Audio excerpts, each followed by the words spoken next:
vajza është e smut, ka ujë në tru, ka pas. Uji ja ka dëmtu trunin.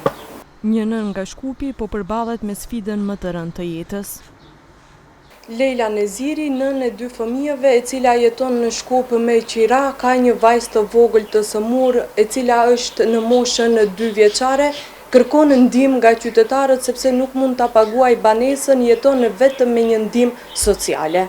Mes pamundësive financiare, ajo thotë se terapitë fizikale për vajzën i bën çdo ditë në mënyrë private, pasi në spitalet shtetërore nuk ka termine të lira. Çdo seancë i kushton rreth 800 denar, shumë që mezi arrin të asigurojë vetëm ndihmën sociale. Po çdo ditë ka 800 denar, nuk ka termine.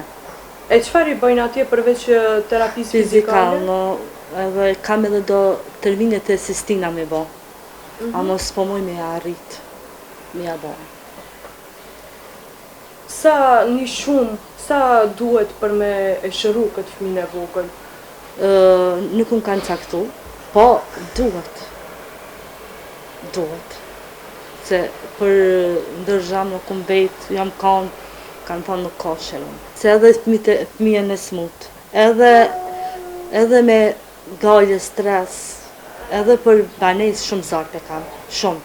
Përveç vajzës së sëmur, Lejla në vet ushqyese ka edhe djalin 5 vjeç, ndërsa frika më e madhe e saj është se një ditë mund të mbetet pa ul mbi kokë, pasi mezi arrin të paguajë qiran. Për vajzën me çu me shëru, edhe me mujt një banesë mujt me ja bë këtë veprim militarme, se shumë problem pe kam me qira.